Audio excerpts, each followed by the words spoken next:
Tapos ngayon, and we know that this is going to be the theme of the upcoming inquiry, assuming na matuloy, is yung socio-economic programs in the NCR, because ang claim nila 2 million individuals lang daw ang nag-benefit from 4 billion pesos in the space of 2.5 years. By itself, it's not necessarily questionable, pero gusto nilang bulat-latin ito. Mukhang naghahanap sila ng kasalanan. They are looking for for something that the OVP may have done wrong. So again, this is a fishing expedition. Pag sinabi natin yung mga ganyan, yung terms na fishing expedition, ginagamit din po yan kasi sa court. And the court usually says, if you are conducting a fishing expedition, ibig sabihin, you have no objectivity and this is in aid of persecution.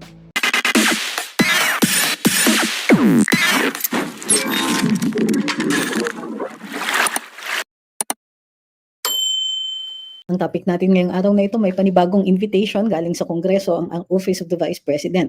Ang hinihikayat dito or ang iniimbita na pumunta ay yung mga heads ng iba't ibang mga satellite offices ng OVP. At ang tanong this time ay, ang kanilang pakay daw, thank you kay YRMS, ang pakay niya, ito yung mga one of the key issues to be addressed in the upcoming hearing is the utilization of your office's regular and confidential funds from 2022 to 2024, including unverified claims and strategic partnership agreements in the OVP socio-economic program concentrated in NCR, may parinig pa, to benefit around 2 million individuals in a span of 2.5 years, amounting to 4 billion pesos. So, yan. Sabi nila, with your participation in the operations of the OVP, thank you, Paul, your testimony is important. Next. Okay, kilatisin natin. Nakita natin meron ba tayong kopya dito? Check lang natin kung may kopya tayo dito para nakikita ninyo. Unang-una pa lang, napansin namin, the date of the invitation is November 1, 2024. Hindi ba holiday yon? Ang tanong, talaga bang nagpadala sila ng November 1? Is this in their official capacity? Naka-OT yata ang Congress. Now, assuming na may good faith on their part, na nagtatrabaho sila kahit Nobyembre, ang tanong, bakit sila nagmamadali? What's the rush? Ang Quadcom, tumuloy-tuloy ang kanilang mga hearings all throughout their break. There was a break, may nag-congressional recess, nag-recess ang legislature from September 27, and that's to last until November 4. Ibig sabihin, yung recess nila, including dito sa Committee on Good Governance and Public Accountability, ay technically wala sila sa office. Okay? Unless, ito na nga, it seems na they find it extremely pressing to conduct this investigation, to deliberate daw on the privileged speech of yung 379, yung recently pa rin lang, yun pa rin po yun. Hindi pa rin, thank you Jed Henry, hindi pa rin nila pinibitiwan yung issue ng budget ng OVP, pero instead of making it a budgetary issue, they're making it a spending issue or audit issues at dinidiscuss sa good governance. Umpisang-umpisa pa lang, kung maaalala ninyo, sabi ng Vice President, this committee says that they are inquiring into malfeasance, nonfeasance, and misfeasance, which are criminal cases under the revised penal code. Ibig sabihin, if you are conducting an investigation, you do not have a mandate over existing penal provisions. In other words, ito po ang pag-iimbestiga sa ganito, sa mga violations ng criminal laws natin, ay yung mga investigative agencies, the PNP, thank you Jut, the NBI, and so on, and other appropriate investigative agencies.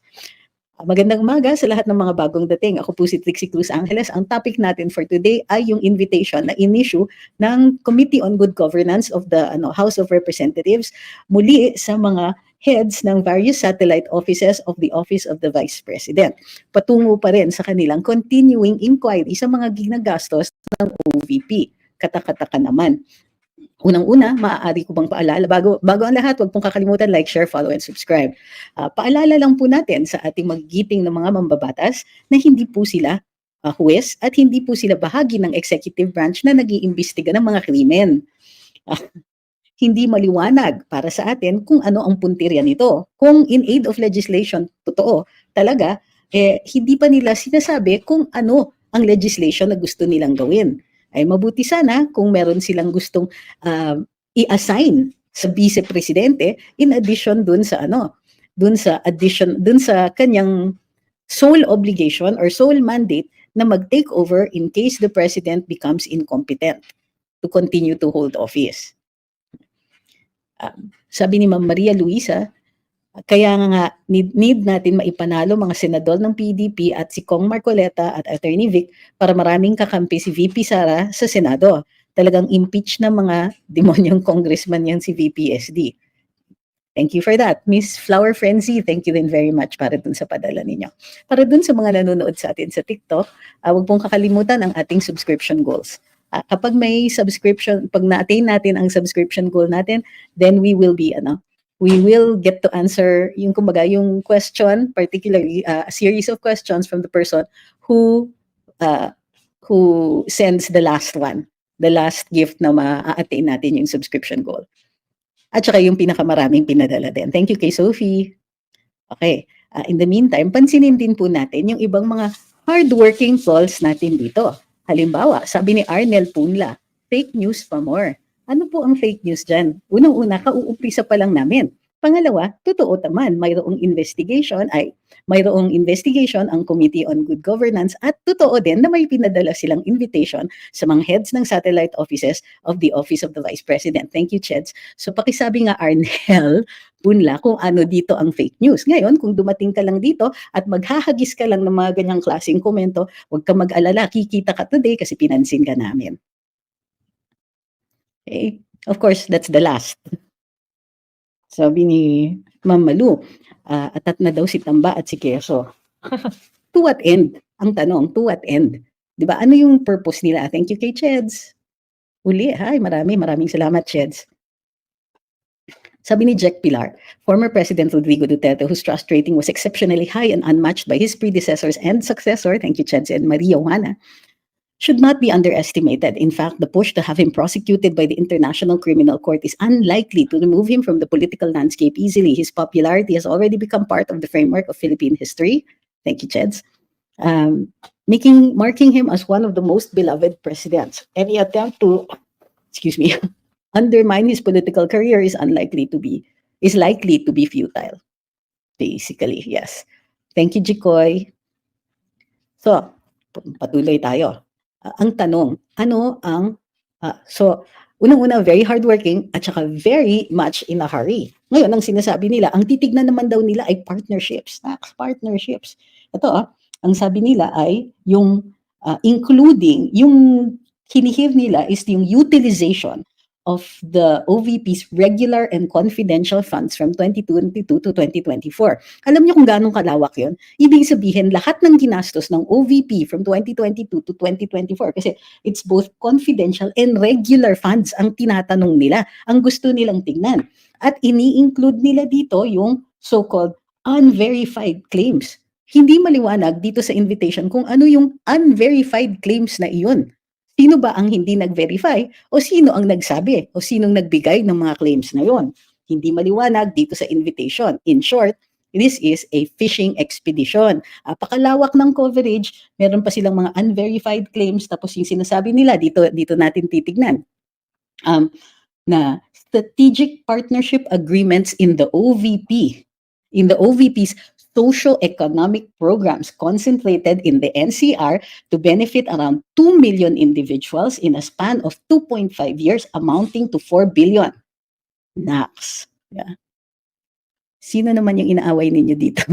Thank you kay Henry Monzones. Okay. Next, sabi ni Ross, kilusang pagbabago Metro Manila Caloocan Chapter Lead Organization. Naks. Thank you for being here. Okay, next. So, basically, the first part of the invitation says that they're going to ask questions on anything that the OVP spent public funds for. And the entire existence of the OVP means na may public funds. Ano yun? rental ng ng opisina, mga sweldo nila, including the sweldo of the Vice President, yung paggamit ng kuryente, tubig, yung internet nila, ano pa ba? Yung paggamit ng equipment and pag-purchase ng equipment, lahat po yan ay may gastos. At ang sinasabi nila, the utilization of regular and confidential funds. Okay? So, ang weird, ibig sabihin, lahat ng ginastos. Pati kunwari, kung bumili siya ng lunch, may meeting, tapos nagpa-lunch siya, titignan din nila yan. Pwede nilang tignan yan. So, this is really weird. So, basically, again, what we're saying is this is a fishing expedition. Gusto nila, buksan ninyo, bulat-latin namin lahat ng mga ginastos ninyo at bubwisitin na namin kayo. We can have you come here and ask questions on anything that required a public fund or that required a public expenditure. Hi. Oh, I thought you're done? Okay. Yes. So, lahat ng mayroong government expenditure, which is basically anything, if you so much as breathe the air conditioning, gumamit ka ng public funds, di ba? So, ito, tama yung sinasabi ni Ma'am Beth. Talo pa nila ang COA. Because, if you will notice, lalong-lalo na yung mga katanungan tungkol sa public, sa confidential funds, these are what we call audit issues. Thank you kay Maria Juana. What are audit issues? Sino ang nag-iimbestiga ng audit issues? Primarily, it is COA. Bakit? COA is the agency that is assigned to look into all government expenditures and to determine if they were spent in accordance with their intent. Okay? Yun ang tinitignan. Kung ano yung intensyon, nagastos ba nang naaayon doon sa public intent, doon sa intent na nakalagay usually either sa GAA or the intent of the fund. Thank you, Doom. So, bakit nila kinikilatis ang mga ito? Bakit kung nagkamali ka sa audit, let's say there were funds that were not clearly spent for the intent that it was allocated for, sinong magtatanong niyan? Certainly it is not Congress. Why? Congress does not make the audit rules. The audit rules are designated to the Commission on Audit. Hindi po Kongreso gumagawa niyan. Kung nag-iimbestiga sila at ang purpose ay gagawa sila ng batas, anong batas ang ginagawa nila para dun sa sa COA? No, Ronald, that's not what I said. Sabi niya kasi, why only confidential funds of OVP? You mean bakit si OVP lang ang tinatanong? Aba, ewan ko dito sa mga congressmen. Wala naman kasing nag-akusa sa kanila na objective sila pagdating sa mga ganitong klaseng inquiries. So, di ba, why even bother to ask that question? We know na pinag-iinitan nila ang VP. Di ba? That's not even a question anymore. It's very, very clear. Thank you, Justine. Thank you, Kimin.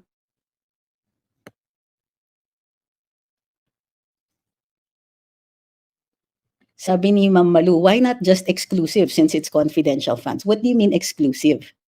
So, tapos ngayon, and we know that this is going to be the theme of the upcoming inquiry, assuming na matuloy, is yung socio-economic programs in the NCR because ang claim nila, 2 million individuals lang daw ang nag-benefit from 4 billion pesos in the space of 2.5 years.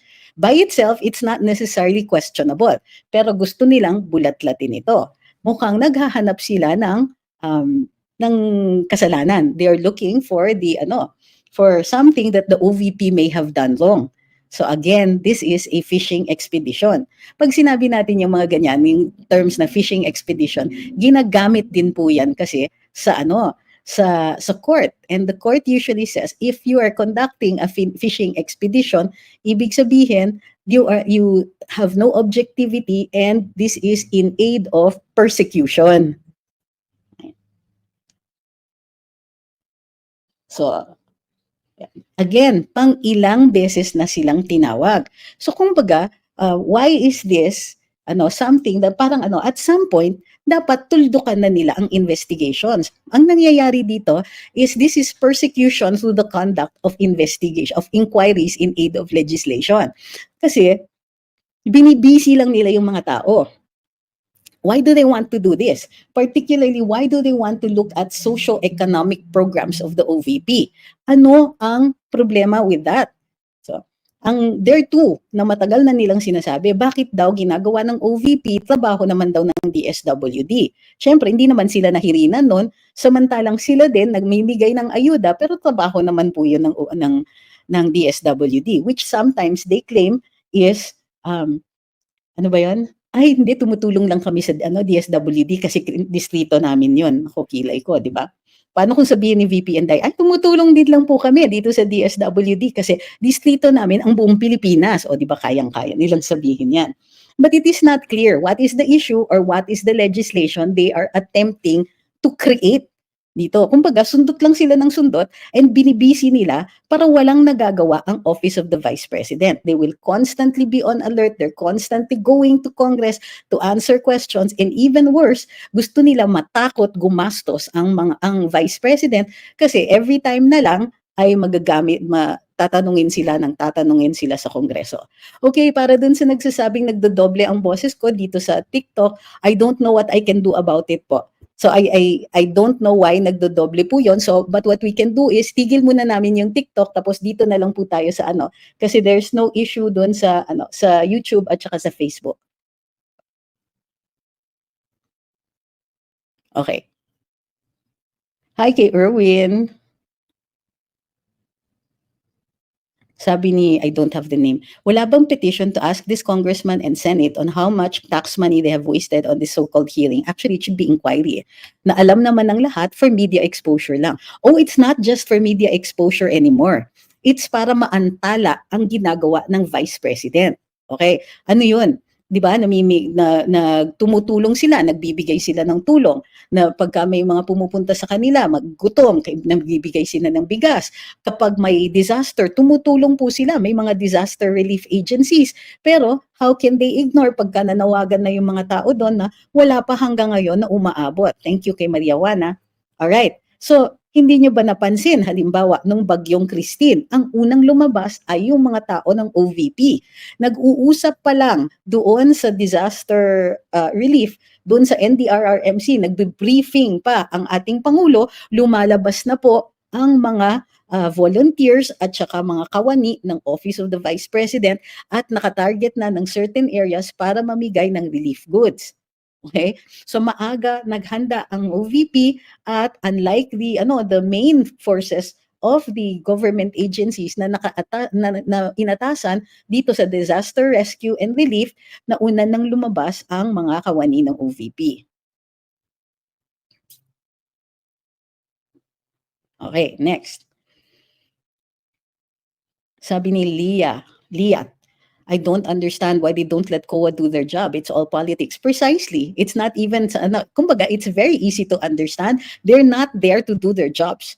They're not there to actually create some kind of legislation. The inquiry is in aid of harassment. Bakit? Kapag ang masyadong efficient kasi ang OVP, ang dami kagad na tulungan. 'Di ba? Maaga silang lumabas lalo na sa rescue and relief. Hindi lang 'yon, tuloy-tuloy ang tulong na inaabot nila. Sino ba ang nagbibigay pa rin ng tulong? Ang Kongreso. Pero sila, very controversial yung pagbibigay tulong nila dahil ginagamit nila ayuda na ilang bilyon na nanggaling sa taxpayers' money at lumiit ang budget for each agency dahil kinukuha ng Kongreso either for pork barrel or for their so-called ayuda ang public funds. So nagko-contract, lumiliit yung available na serbisyo na binibigay ng gobyerno for ordinary citizens in the ordinary day-to-day functions of these agencies. So bibisihin nila ang OVP para wala silang masyadong magagawang trabaho, hindi sila magiging efficient or so they think. Okay? Pangalawa, kasi competition ang OVP, competition at masyadong magaling at masyadong efficient ang Office of the Vice President sa pamimigay ng kanilang tulong. Namimigay din ng Kongreso pero sila hindi efficient kasi nagkakaravan sila na parang sirko-sirkuhan, 'di ba? Meron silang parang may jugglers, may mga ringmaster, may mga kung anik-anik. 'Di ba? Parang vaudeville, may kumakanta, may sasayaw, may sumisigaw na 5,000 pesos in cash with an H or several H's, 'di ba? So, what are they doing here? It's not legislation. It's not even an inquiry. Bonus na lang kung meron silang makita na pwede nilang tawaging anomalya. Pero what they're doing here is ginugulo nila ang VP natin. Ginugulo nila yung opisina niya. Pag magulo, at pag parati silang nakabantay, anything she does, gagawin nilang issue. In short, ayaw nilang makapuntos sa publiko ang VP. So, instead na magtulong-tulungan, 'di ba? 'Yun yung mga mahilig yung mga trolls ng administrasyon. Pupunta sa mga walls natin or sa comment section at sasabihin, "Bakit criticize kayo ng criticize? Panay ang paninira ninyo, ba't di kayo tumulong na lang? Bakit hindi ninyo sinasabi yan dun sa mga kongresista natin na ang gusto nila ay maantala ang OVP, gusto nilang maantala ang operations ng Vice President na wala namang ibang ginagawa kundi tumulong. At madalas, ang tulong ay mas efficient pa at mas magaling, mas mabilis, mas konti ang kailangan ibigay. Thank you, Ma'am Maria Isabel. 'Di ba? What they'll do is ibibisi nila, "O ito kayo mga heads ng mga satellite offices, punta kayo dito sa Kongreso, pupuntahin ka namin several times all in the course of the year nang sa gayon hindi kayo masyadong makakapagtrabaho at hindi nyo magagamit na accomplishment yung inyong pamimigay ng ayuda dahil iaantala namin maya't maya yan." 'Di ba? Bukod pa diyan, nagfi-fishing din sila, 'di ba? We said this is a fishing expedition. What are they fishing for? They're looking for some kind of credible evidence. Hindi naman sila credible, pero naghahanap sila ng credible evidence. Ewan ko ba. Now, they're looking for some kind of evidence as that they can use as an excuse na mag-conduct ng impeachment proceedings. Nagmamadali sila, alam niyo kung bakit? Merong rule. Hahanapin natin para exact. May not be Philippines.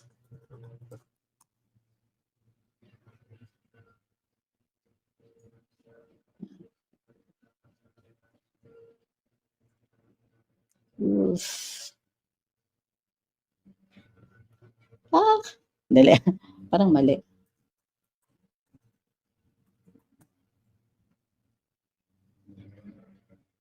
Diba? Yan. Impeachment procedures. Yan.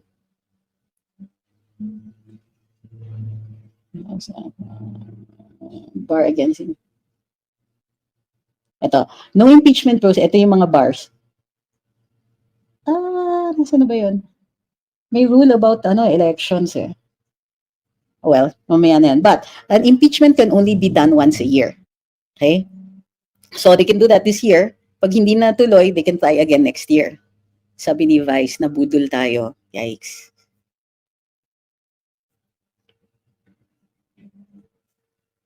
Sabi ni Abdel, mangingisda ba yan sila? Mahilig manghuli ng statement kasi wala silang ways to find any evidence against the VP. Hindi na in aid of legislation, investigation na, High Congress. Nako. Ay, hindi lang yon, harassment na. In aid of keeping the Vice President busy answering their questions. Ito pa, nakakabonus sila kasi ayaw ni VP na papuntahin yung mga tao niya. Kasi she feels responsible for them. Paano kung i-detain yung mga tao niya? They do not have the same stature as her. Siyempre, kayang-kaya ng mga kongresista na ibuli yung mga tao niya. So normally, siya yung dadating. Ibig sabihin, anong mangyayari? Iaantala nila. Oras ni VP ang sinusunog nila dyan. Yun ang gusto nilang mangyari, sunugin yung oras ng Vice President para hindi siya makapunto sa publiko. Why is this? Well, there are elections in 2025 and there are elections in 2028. So paano yan? Di ba? Ay. Thank you kay Paul. Hi kay Marzel. Ma'am Telm, salamat po. Okay, thank you kay Baby. Next.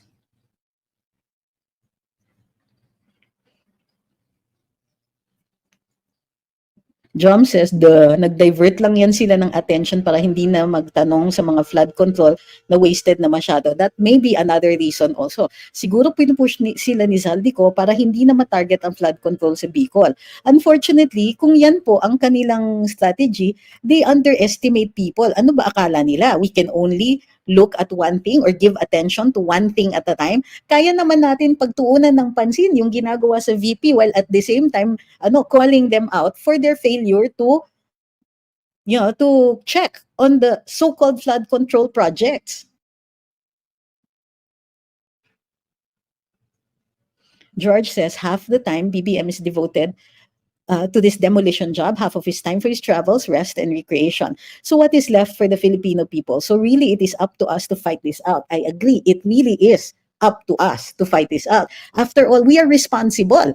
Niluklok natin itong Pangulo na ito, and he is the one who helped his cousin become the head of Congress, the Speaker of the House. Siya po ay he lent his how do you call this? His stamp of approval to Cheese Escudero becoming the Senate President. So, lahat yan is because the President either tolerates it or wholeheartedly supports it. He can actually tell his cousin, "Uy, tigilan nyo na si Inday, hindi makapagtrabaho." But no, he has never done that. Never niya ginawa yan. Kaya nga tumigil si VP Inday na suportahan ang administrasyon na ito. Diba? If he really intended to have his uni team succeed, then he should have protected his vice president. The vice president, who, by the way, is largely, primarily, majorly, responsible for getting him put in office. She lent him her popularity.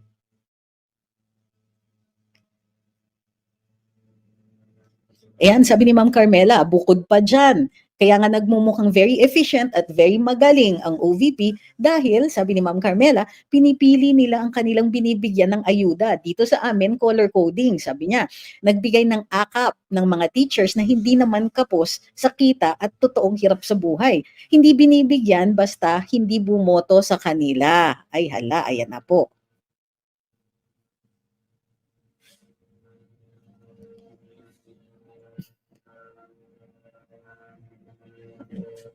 Sabi ni Rick Lamo, BBM tambian ko, don't look at SOCMED, they're in their own delusion. Oh, they see that. And as a matter of fact, nakita nga nila yung success ni dating Pangulong Duterte doon sa Senado and they freaked out.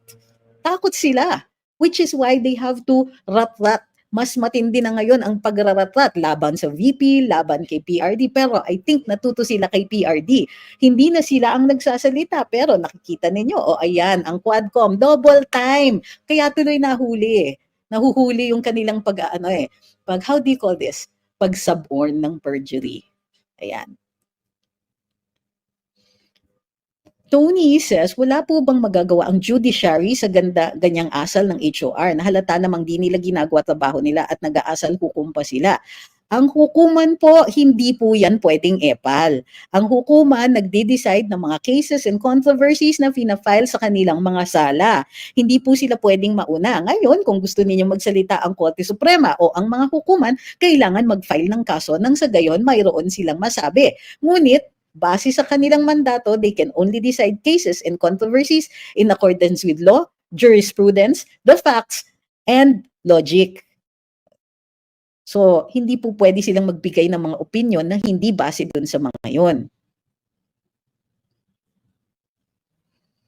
Sabi ni Palangga, Takapalangga, mga private sector po ang nagbibigay ng tulong kay VP para continue ang trabaho nila.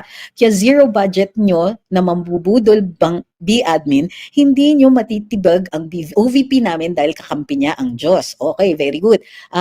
In fact, dahil napaka-efficient ng partnerships ni VP with the private sector, yan ngayon ang iniimbestigahan ng Kongreso. Ay, kaloka sila. Ronaldo Balajo says, sino po ba ang dapat mag-file ng case ng perjury sa dalawang crooks? Di yung tinatawag natin ng private complainant. Usually, yung private complainant, sila po yung biktima at yung saksi. Ay, kailangan may personal knowledge. So, it is Colonel Grijaldo who has to file the complaint. Or maybe somebody else can file the complaint but he still has to be the witness. Wag po nating kakalimutan, like, share, follow, subscribe. Thank you kay XR for the heart me tsaka dun sa Rose. Pamila, DDS Vlogger says, nung eleksyon ng pagpangulo, baka dito na magagawa ng mga dilawan ang kailangan nilang gawin kay Tatay D. Kaya hindi talaga ako nagkamali, kaya ang mga OFWs gusto namin si Sara Duterte. Maria Juana, thank you very much. Okay. Christopher Felices says, alam naman ng mga tao ang ginagawa ng Congress kay OVP. Matatalino na ngayon ng tao. Kailangan lang talaga natin dumaban para kay OVP para wala silang ma-brainwash. Pero wag rin po tayong kampante. Kasi tandaan nyo, kung tayo'y nagsasalita rin ang mga kampo ng administrasyon. Ang mga kampo ng mga kongresistang ito, nagbabayad sila ng mga tolls. Dahil syempre may pera sila, pera na nanggaling sa ating taxes para magbayad ng mga taong magsasalita para sa kanila.